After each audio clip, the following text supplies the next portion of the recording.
नमस्कार, मी राहुल भुरे आणि आपल्या या चॅनलवर तुमचं स्वागत। तर आज आपण या व्हिडिओमध्ये ओला इलेक्ट्रिक या शेअरबद्दल डिटेल ॲनालिसिस करणार आहोत। त्या ॲनालिसिसमध्ये मॅनेजमेंटचं बिहेवियर, शेअर जेव्हापासून लिस्ट झाला तेव्हापासून किती प्रॉफिट कमवून दिला किंवा लॉसमध्ये दिला हे बघणार आहोत। आणि जर तुमच्याकडे ओला इलेक्ट्रिक असेल आणि तुम्ही लॉसमध्ये असाल तर काय करायला पाहिजे, किंवा ज्यांच्याकडे ओला इलेक्ट्रिक आहे किंवा ज्यांनी घ्यायचा विचार केला आहे त्यांच्यासाठी हा व्हिडिओ बनवला। तर पूर्ण डिटेलमध्ये पहा। याच्यातनी आपण ओला इलेक्ट्रिकच्या मॅनेजमेंटचं बिहेवियर, नवीन येणाऱ्या इन्व्हेस्टरचं बिहेवियर, आणि जर एखादा शेअर आपला लॉसमध्ये जात असला तर एखाद्या नवीन इन्व्हेस्टरला काय वाटते, किंवा तो विकायलाच पाहत नाही, म्हणजे लॉस तो बुकच करत नाही। जर लॉस बुक नाही केला तर मोठा लॉस होऊ शकते, हे आपण या केस स्टडीमधून पाहणार आहोत।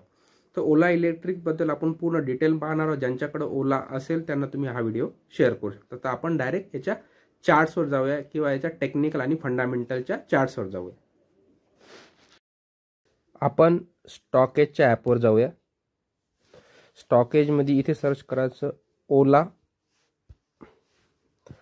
ओला इलेक्ट्रिक मोबिलिटी, पहिलेच आला। तर बघा, आजचा करंट भाव जो आहे ओलाचा तो जवळजवळ 43 रुपये आहे। तर आपण 6 महिन्याचा डाटा बघायचा। हे झाला 6 महिन्याचा डाटा। खाली दिलाय 6 मंथ हाय 99.95, याचा अर्थ 100 रुपयाचा हाय होता 6 महिन्या अगोदर। आणि लो कितीचा आहे, लेटेस्ट वाला जो आताचा जो लो दिलाय 43 रुपयाचा लो आहे। तर हे झालं 6 महिन्याचा डाटा, म्हणजे 6 महिन्यापासून 100 रुपयावरून हा शेअर जवळजवळ 43 रुपयावर आला।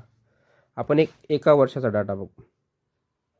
एका वर्षाच्या डाटातनी पहा, 157 रुपयाचा हाय मारला आहे 20 ऑगस्ट 2024ला, आणि लो सेमच आहे 43। तर हे झालं याचं थोडक्यात ॲनालिसिस। आता आपण याचं थोडं फंडामेंटलकडे जाऊ। फंडामेंटलसाठी खाली यायचं, इथं व्ह्यू मोअरमध्ये जायचं। यात थोड्याफार डिटेल गोष्टी दिलेल्या असतात, जसं कोणत्या सेक्टरची कंपनी। आता सगळ्यांना माहिती आहे आपल्याला की ओला ही ऑटोमोबाईल सेक्टरमधली 2 व्हीलर आणि 3 व्हीलरमध्ये काम करणारी कंपनी आहे। नेक्स्ट आपण खाली येऊ।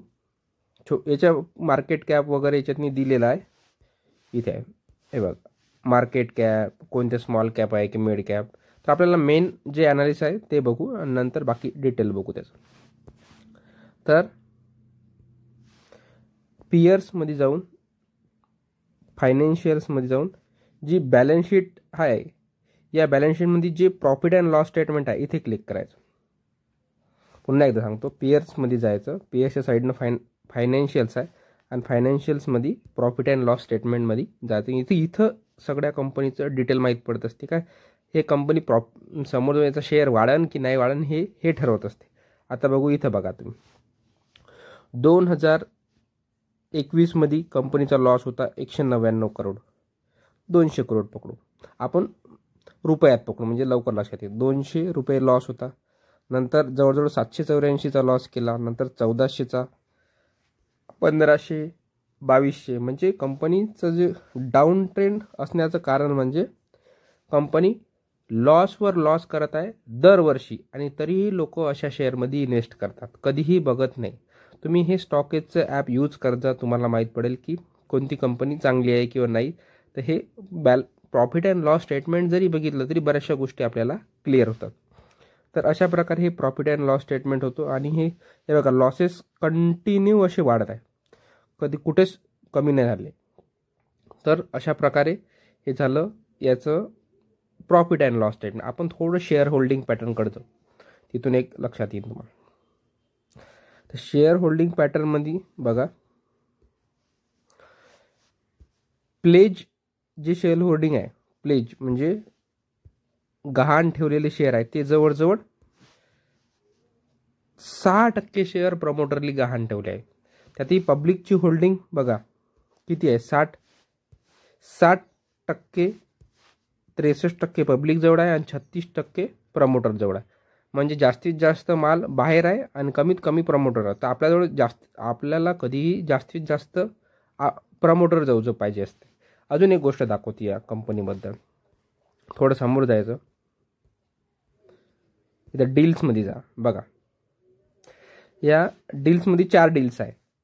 एक आहे बल्क, ब्लॉक, इनसायडर आणि SAST. तर आपण ही 4ही गोष्टी पहिले पाहू, कुठल्यात काही झालं आहे का. तर पहिले ब्लॉक डीलमध्ये काहीच नाही, इनसायडरमध्ये काहीच नाही, SASTमध्ये काहीच नाही. तर आपण बल्क डीलमध्ये पाहू काय झालं. तर बल्क डीलमध्ये म्हणजे सिटी ग्रुपनी 50च्या भावावर 8,61,45,962 शेअर विकत घेतली.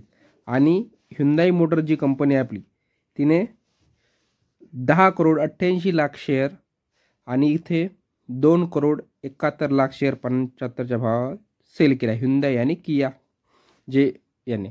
थोडक्यात सांगायचं झालं तर जे मोठे लोक आहे हे इथे सेल करत आहे. आणि आपण लॉसेसही पाहतो, आपण पुन्हा एकदा पाहून घेऊ. लॉसेसही पाहिले आपण असे वाढत आहे. तर कधी नवीन इन्व्हेस्टरनी लक्षात ठेवायचं की जर असे लॉसेस वाढत असेल तर या कंपनीतनी इन्व्हेस्ट शक्यतो करायचं नाही, आणि करायचं असेल तर खूप कमी प्रमाणात. ठीक आहे. तर अशा प्रकारे हे ॲनालिसिस होतं. आणि एक दुसरी गोष्ट या कंपनीबद्दल सांगायचं झालं तर याचे जे CEO आहे, जे भाविश अग्रवाल, जे याचे ओनर आहे, हे मागं एका सोशल मीडिया प्लॅटफॉर्मवर म्हणजे छोट्या छोट्या गोष्टीसाठी भांडत होते. एक मिनिट, मी तुम्हाला याच्या वेबसाईटवर घेऊन जातो. तर हे CEO जे होते यांचे, भाविश अग्रवाल, हे छोट्या छोट्या गोष्टीसाठी भांडत होते. एक मिनिट, वेबसाईटवर कसं जायचं इथं दिलं आहे. इथे क्लिक केलं का आपण याच्या कंपनीच्या वेबसाईटवर जातो. तर आपण त्या कंपनीच्या वेबसाईटवर जाऊन पाहू.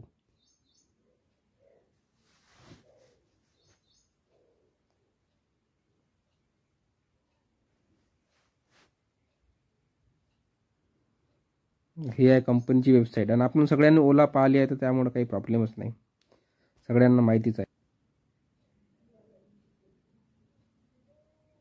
वेबसाईटमध्ये काही इश्यू येतं. ठीक आहे. मला तेवढंच सांगायचं होतं की जे नवीन इन्व्हेस्टर असतात त्यांनी या ॲपमध्ये जाऊन, फायनान्शियल्समध्ये जाऊन, इथे जाऊन प्रॉफिट अँड लॉस स्टेटमेंट कुठल्याही कंपनीचं चेक करायचं. तुमच्या लक्षात येऊन जाईल की कंपनी प्रॉफिटमध्ये आहे की लॉसमध्ये. एवढं कंटिन्यू लॉसेस होत आहे तरी लोक तरी ओलामध्ये इन्व्हेस्ट करण्याचा विचार करतात. तुम्ही जर विचार करत असाल तर तुम्ही थोडं सांभाळून, ज्या दिवशी ही कंपनी प्रॉफिटेबल होईल, इथे जेव्हा प्लस काही ना काही या, एक मिनिट, इथे एक अजून पुन्हा एक बार बनेल असा, आणि हा ग्रीन बार राहील. मी ग्रीन सेगमेंट, हा असा ग्रीन बार राहील आणि इथं प्रॉफिट दाखवल्या जाईल आणि तेव्हाच हा शेअर वर जाईल. तोपर्यंत हा शेअर चालणार नाही. आणि सिम्पल लॉजिक आहे, याच्यात काहीही मोठं सायन्स नाही आहे. तर अशा प्रकारे होतं हे ओला इलेक्ट्रिकचं ॲनालिसिस. ठीक, धन्यवाद.